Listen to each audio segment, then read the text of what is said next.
Hello, fellow Shakespeareans. I'm back. And I'm back with this episode of SONGspeare, The Tempest.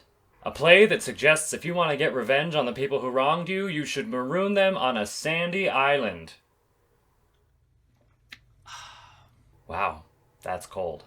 The Tempest is one of Shakespeare's most musical plays, and it's one of the plays that I would argue music is essential in. Most Shakespeare plays have some sort of opportunity for music, whether it's written in, but The Tempest is a play where music is integral to the actual storytelling. There are set pieces that you could probably cut out of a production, drinking songs and catches and just, little snippets of music that were probably for the groundlings in Shakespeare's own theater. But there's also music that is essential to the plot, mostly from the character Ariel. He works his magic through music. His singing influences the people around him. He can influence their dreams, he can put them to sleep, he can put thoughts into their minds, and this is all through the power of singing and the power that his magic has when he sings to people. So you could probably do these things as just rhyming verse, and I'm sure there are productions that choose to do that if they don't want to bother with music and they don't want to bother with singing actors, but that really misses an opportunity, I would say. Productions may also do varying things with Act 4's mask,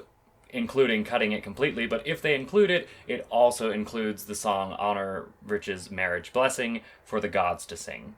With all the music in this play, you would think that there are a lot of different settings to choose from, and there were a lot to choose from, but none are actually all that famous. Roger Quilter, who's done a lot of well-known Shakespeare songs, does have 3 settings of songs from The Tempest, but 2 of them are unpublished, and the other one I also couldn't find. So if anybody knows those 3 songs and has access to them, good for you. As far as I know, the only settings that are particularly well known are actually kind of old. One is by Thomas Arne. His setting of Where the Bee Sucks is in a lot of student vocal repertoire books, so you'll find that in a lot of early learn to sing types of books that have easier art songs and easier arias maybe, but mostly art songs. And then there are a couple settings by Henry Purcell as well, who is, again, an older composer. He set music for Full Fathom 5 and Come Unto These Yellow Sands.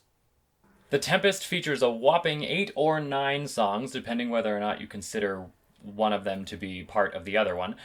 And there are settings of pretty much all of them, which I do not feature one setting of each song here today. Narrowed down from a selection of over 40 songs, I wound up with 6 that have been written since 1906. Oops. I just didn't really love the other ones all that much. Some of those are just a little bit old-fashioned, maybe, and they also would have been performed with orchestra, so they don't really fit into the art song vibe. They're more showy, they're less intense, and they kind of have less storytelling going on within the song itself because they would have been part of a full production of the play. Of the 6 settings I chose to feature, 4 are actually songs within the play. So there are 2 settings of Full Fathom 5, which is often titled Sea Dirge when you find it in art song settings. The drinking song that Stefano sings, which begins I shall no more to see, and the actual song that he sings is called The Master, the Swabber, the Boatswain, and I. And a setting of Come Unto These Yellow Sands, which is one of Ariel's songs. The other 2 songs are actually settings of dialogue from the play, which I find interesting that composers would look at a play that's so full of music, that's so full of actual song texts, and choose to set some of the more famous dialogue from the show as well. One word of warning, or maybe explanation, this episode has taken me quite a long time to put together. The end of 2020 was a bit busier than I expected, and the beginning of 2021 has been a little busier than I've expected. So you will see different filmings of me at different times, and the most noticeable place will be right up here. It will change. Just enjoy it.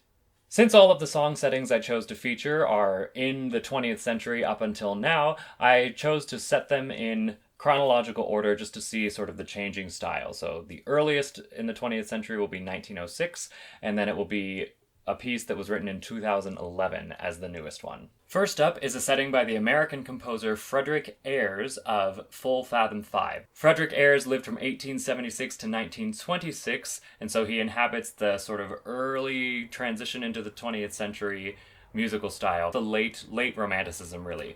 I've featured songs by Ayres before, but he's not a super well-known composer. He was very active in the Rocky Mountain region and kind of wound up being a musical spokesman for Colorado as a artistic community. This is the song that Ariel sings to Ferdinand to sort of put the idea into his mind that his father drowned at sea. This setting sort of exemplifies a lot of the musical effects that you see in most settings of this text. There are bells dinging at one point. It's very ominous. It's very mysterious because it's setting this idea of Ariel inceptioning Ferdinand to believe that his father is dead, when in fact, spoiler alert,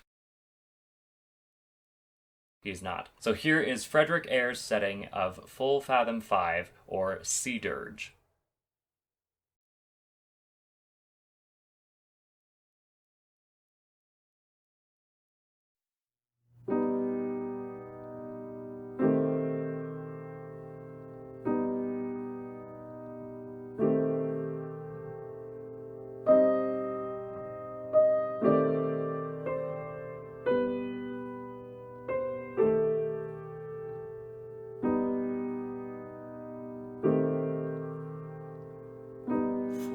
Fathom 5, thy father lies.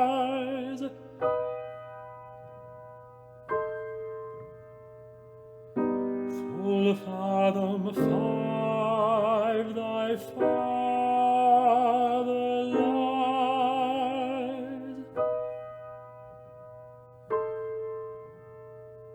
And of his bones are coral made.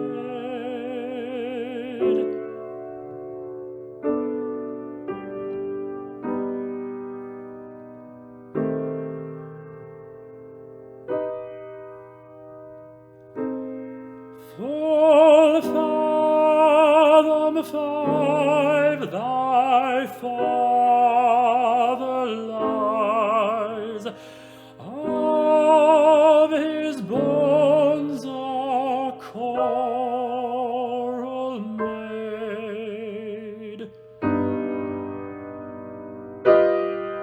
Those are pearls which are his eyes, which were his eyes.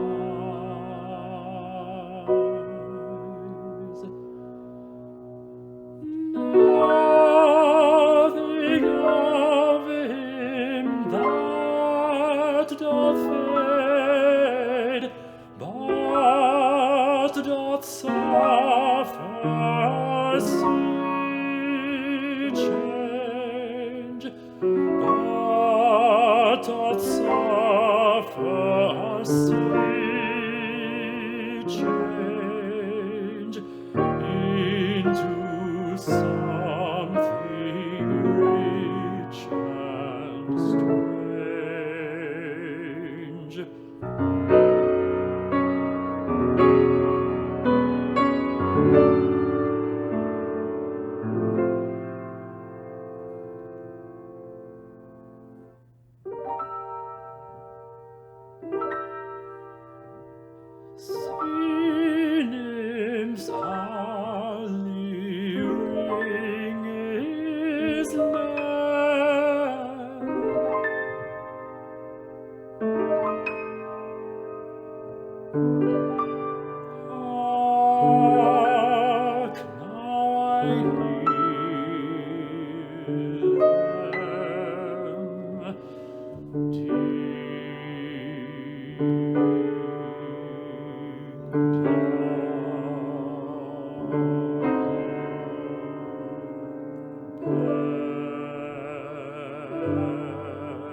Next up are two settings by Mario Castelnuovo-Tedesco, the Italian composer that we've heard quite a lot from during SONGspeare.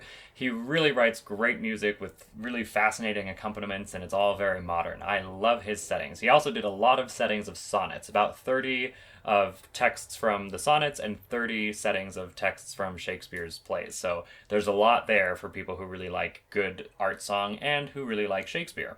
The two songs are Come Unto These Yellow Sands and I Shall No More to See, which is sort of a fun drinking song. So they're very different in style. Both of them were actually recorded back in November by my first collegiate vocal professor, Jay Rozendaal, who is also a fantastic pianist and an opera coach, and he plays with Seattle Opera, and he's just a very talented human being. Thank you for being so patient. I'm sorry it took me so long to get my act together, but here they are. I finally did them. Come Unto These Yellow Sands is actually the first song that Ariel sings to Ferdinand, and it precedes Full Fathom 5, and this setting by Mario Castelnuovo-Tedesco actually has both of those texts in it. So in a way, this is also a setting of Full Fathom 5, it just has the other text sitting before it. The other song is Stefano's drinking song, where he relates, first of all, I'm going to tell you this song, and it's a very scurvy tune to sing at a man's funeral, and then he actually sings this drinking song, and then he kind of goes back and forth. There's a lot that could be said about all of Mario Castelnuovo-Tedesco's settings of songs, so I will just let the music speak for itself. Here are those two settings in a row. First is Come Unto These Yellow Sands, which also includes Full Fathom 5, and then I Shall No More to See, which includes the drinking song The Master, The Swabber, The Boatswain, and I, featuring Jay Rozendaal on the piano.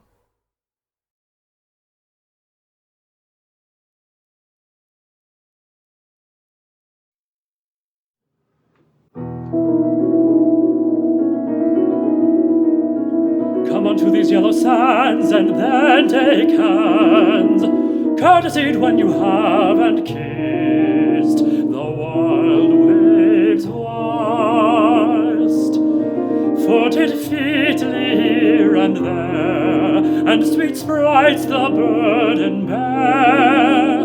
Hark, hark, bow wow, bow wow, the watchdogs bark, bow wow, bow wow, hark, hark.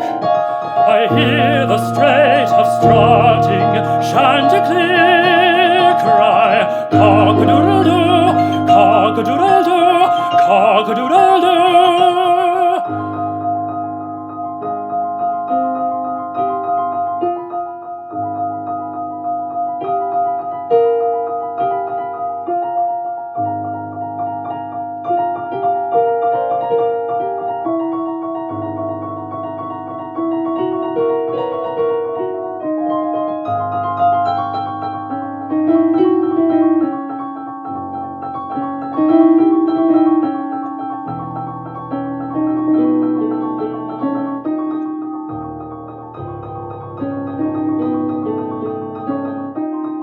Full fathom 5, thy father lies, of his bones a coral made, those are pearls that were his eyes.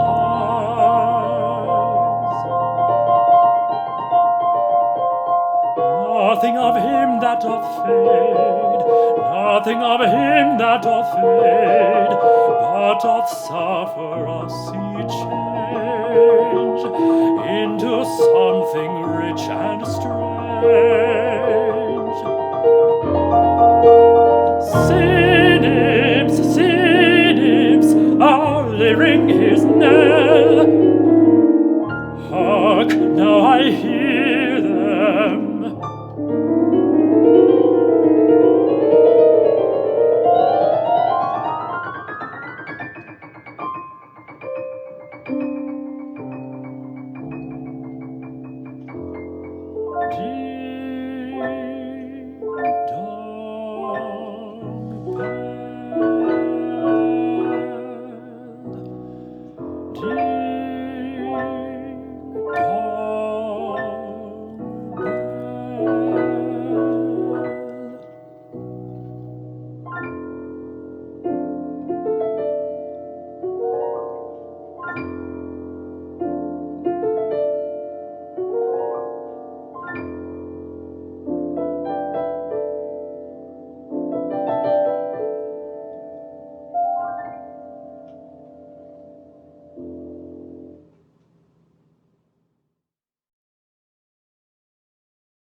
I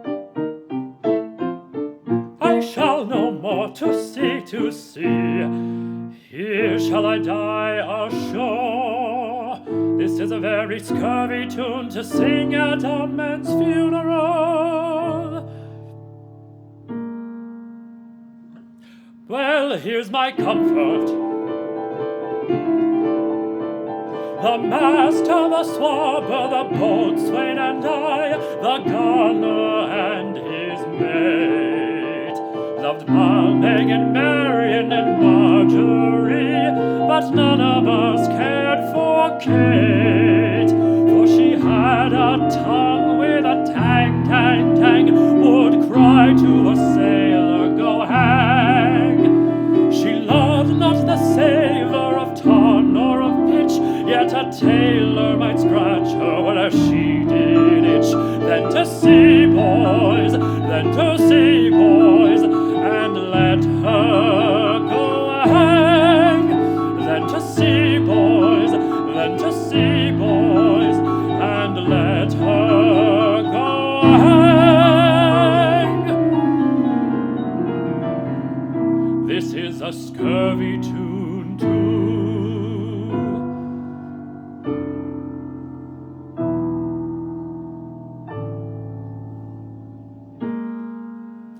But here's my comfort.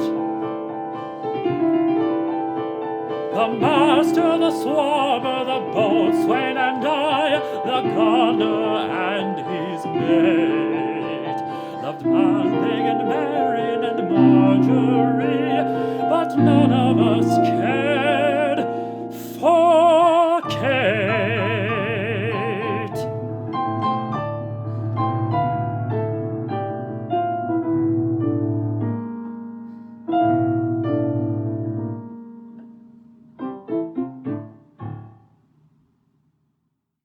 Leaping forward quite a bit, several decades in compositional time, is a setting from 1999 by Anthony Wilkes, who is a cellist and composer based in the UK. His music falls into the category of modern composers who upload their music onto imslp.org and kind of just invite people to perform it, which I will say I really love, although I also am happy to pay composers for their music as well. This setting is the first setting of dialogue from the show of To Dream Again. That's the name of the piece. It's a setting of Caliban's monologue towards Stefano and Trinculo that begins "Be not afeared" and sort of explains that the island is sort of a mysterious place that's full of noises and you know, it's a magical place where you can't really trust what your senses tell you. It also kind of paints a picture of how Caliban is mistreated by Prospero.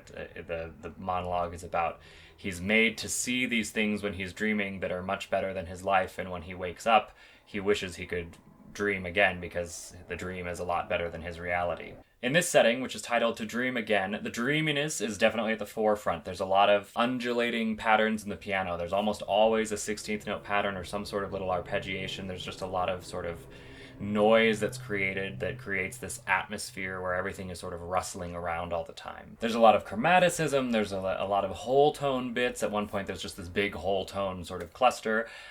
So those sounds give you this feeling of unease, right? There's not a really solid tonal center throughout the entire setting. So it's a bit of an obscure find, but it is out there on imslp.org. This is Anthony Wilkes' setting of To Dream Again.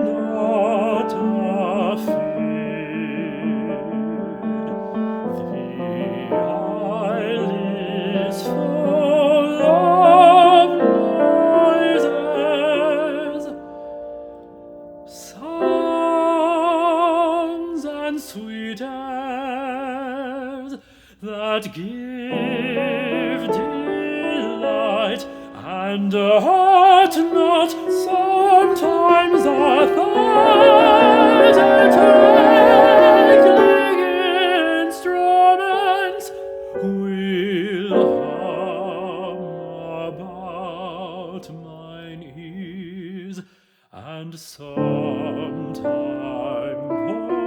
voices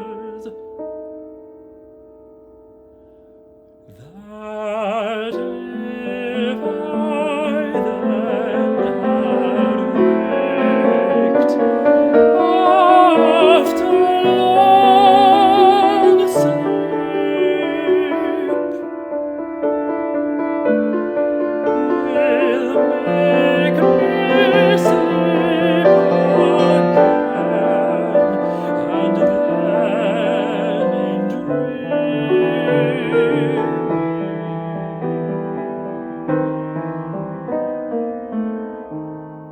in the clouds methought would open and show ridges ready to drop upon me.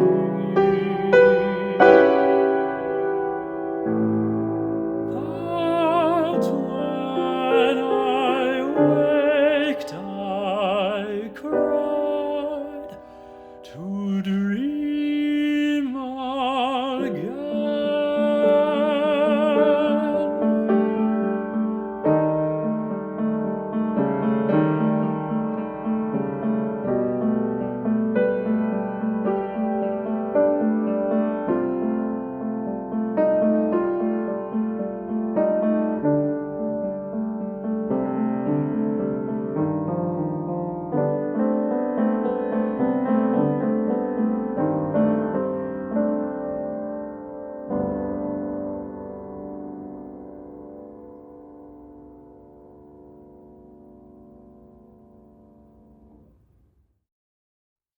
Our fifth setting is another setting of the text Full Fathom 5 by Kenneth Rubin.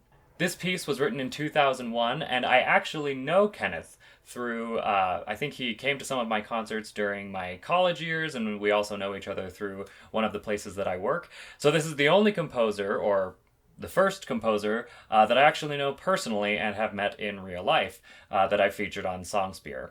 Just like me, Ken is based in Denver, Colorado, and he sent me a bunch of pieces a while ago just to take a look at, and as I started this SONGspeare journey, I remembered that one of them was a setting from the Tempest, and as I got closer to this episode, I thought, hey, I would like to feature it in there, and I think it fits in well with the other pieces, especially since so many of the pieces are so new. There's a lot to compare and contrast his setting of Full Fathom 5 with the Frederic Ayres version. Like I said, for the Frederic Ayres, there's, the ringing of the bells, it's how the atmosphere is created of Ariel's magic sort of working its way into Ferdinand's mind.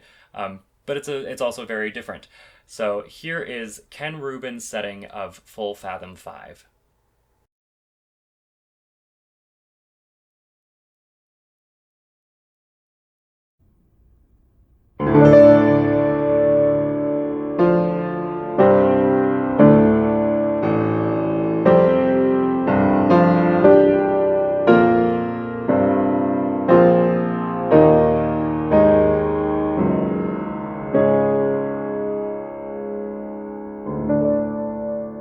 Full fathom 5, thy father lies.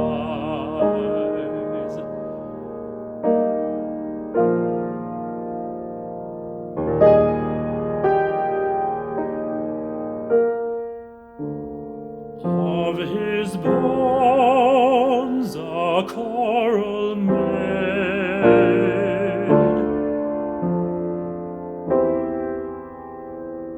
those are pearls that were his eyes. Nothing of him that doth fade, but doth suffer a sea change.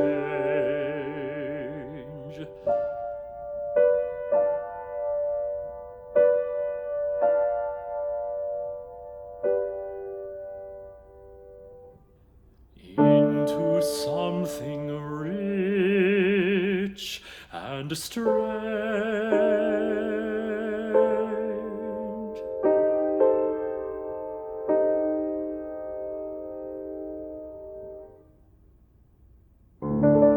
Sea nymphs alley ring his knell.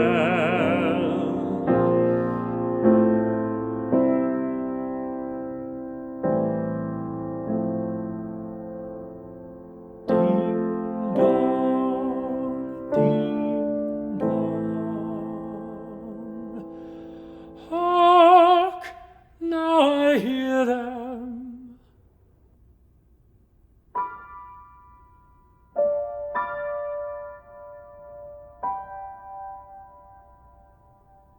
Ding dong bell.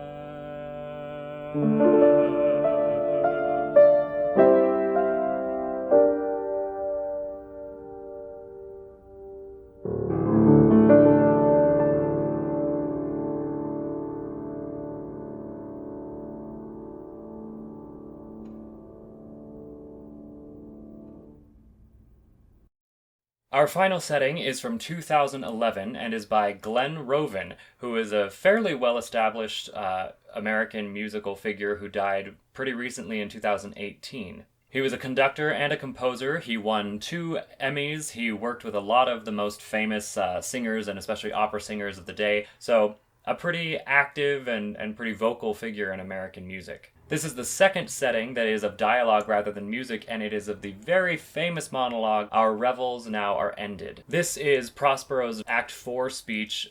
In the play, it actually occurs just after the mask ends, and so he's saying our revels are ended, meaning the actual mask that was happening. These are actors, which I have told you were all spirits, are vanished into thin air. So he's talking about the literal thing that just happened on stage, but a lot of people take this monologue as being a sort of veiled goodbye to writing, basically, to writing drama for Shakespeare. Whether that's true or not, people see a lot of parallels in the reflection of how worlds are created and then that comes to a close. It also includes the very famous line, "We are such stuff as dreams are made on."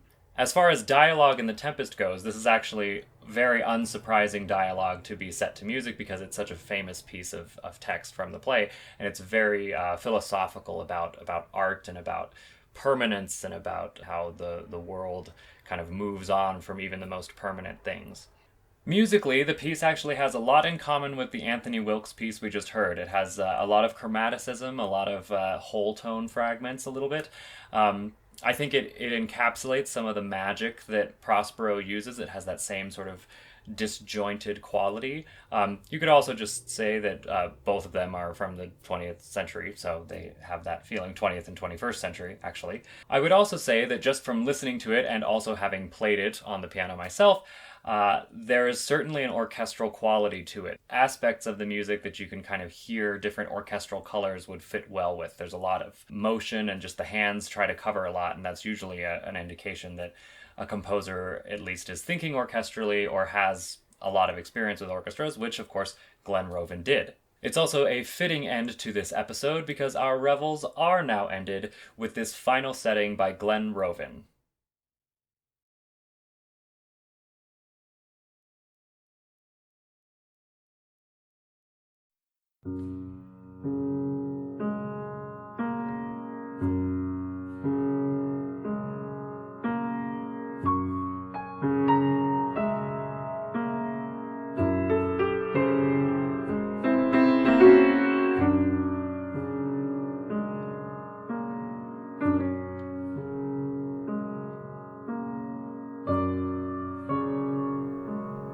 Our revels now are ended.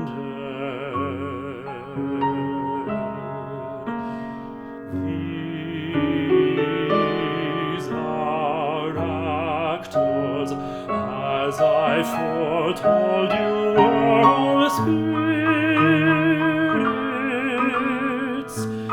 and are melted into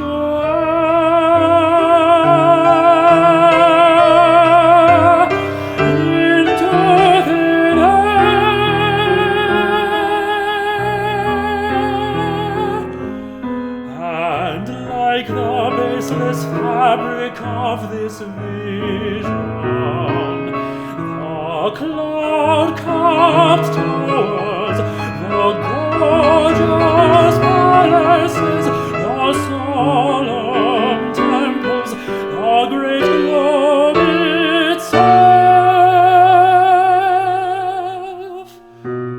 Yea, all which inherit shall dissolve.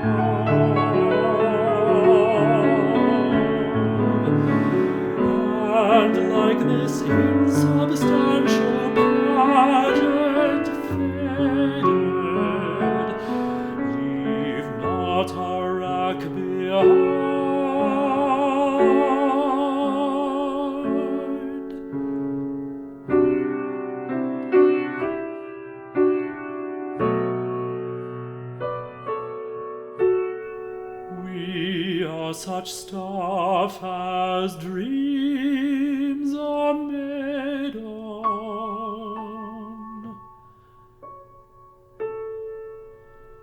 And our little life is rounded with our sleep.